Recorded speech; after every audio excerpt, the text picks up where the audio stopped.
اللہ الرحمن الرحیم۔ السلام علیکم ورحمۃ اللہ۔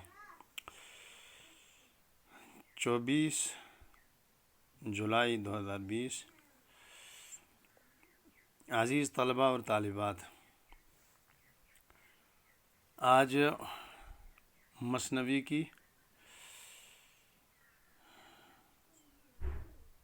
کے متعلق سوالات اور جوابات، یہ چونکہ ہماری اس ٹیکسٹ بک کا آخری لیسن ہے،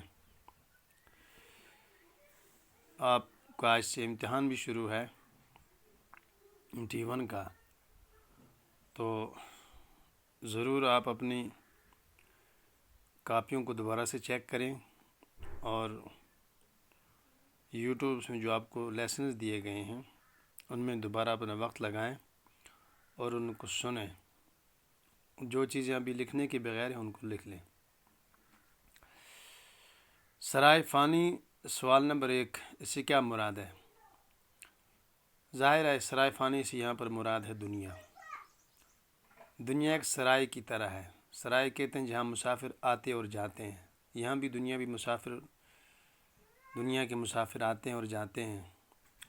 سرائے میں کوئی مستقل نہیں رہتا ہے، ایک رات گزاری، چند گھنٹے گزاری، چل دیا آگے۔ اسی طرح سے یہاں دنیا میں بھی کوئی مستقل رہنے کے لیے نہیں آیا، چند دن رہے گا، چند سال رہے گا، 50 سال، 70 سال، پھر واپسی کا سفر۔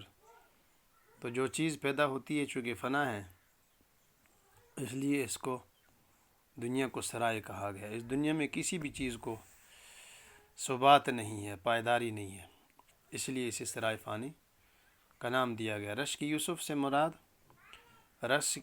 سے مراد یہ ہے کہ حضرت یوسف جیسا خوبصورت اور حسین و جمیل ہو، اور حضرت یوسف بھی گویا کہ ان پر رشک کریں۔ حضرت یوسف کا تعارف وہ حضرت یعقوب علیہ السلام جو پیغمبر تھے کہ فرزند مصر کے بادشاہ تھے، خود بھی پیغمبر تھے، بہت خوبصورت تھے، جن کی خوبصورتی اور حسن و جمال کے تذکرے آسمان کی وحی کی کتابوں میں بھی آئے ہیں، اور ان کے حسن پر دنیا کو ناز تھا، اور بلکہ ہے بھی۔ لیکن شاعر کہتا ہے کہ کچھ ایسے بھی حسین ہوں جو حضرت یوسف کے لیے بھی باعث رشک ہوں، حضرت یوسف سے بھی زیادہ حسین ہوں۔ انہیں کو رشک یوسف یعنی حضرت یوسف کا رشک کہا گیا۔ دنیا کی پائیداری پر 5 جملے لکھیے۔ دنیا کی ناپائیداری پر، اس میں پائیداری غلط ہو گیا لفظ، ناپائیداری۔ دنیا کسی بھی شخص کی مستقل میراث نہیں ہے۔ اور نمبر 2، یہاں جو آتا ہے کچھ دیر کے لیے رہتا ہے، پھر ملک کے عدم کو چلا جاتا ہے۔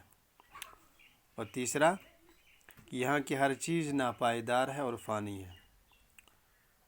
اور چوتھا کہ اس میراث کا کوئی بڑے سے بڑا طاقتور ہو یا دولت مند سے دولت مند ہو، مستقل طور پر اسے خرید نہیں سکتا۔ نمبر 5 کہ گویا دنیا محض سرائے فانی ہے۔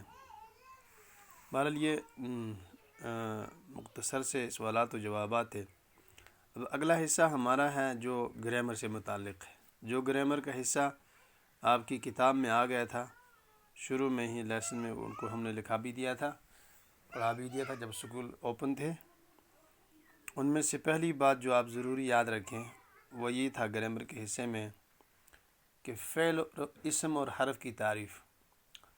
فعل کہتے ہیں وہ لفظ جس کے اندر زمانہ پایا جائے اور وہ اپنا معنی مستقل دے، جیسے پڑھا، جیسے بیٹھا، جیسے لکھا۔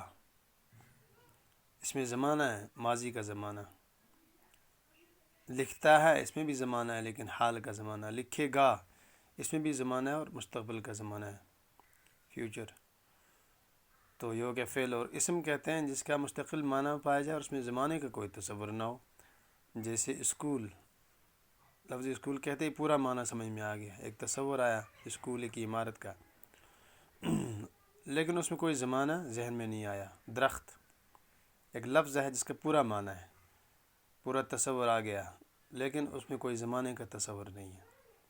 قلم، یہ بھی اسم ہے، پورا معنی سمجھ میں آ جاتا ہے قلم کے آنے سے ایک لفظ، لیکن اس میں بھی کوئی کسی زمانے کا تصور نہیں، اس میں کوئی زمانہ نہیں پایا جاتا۔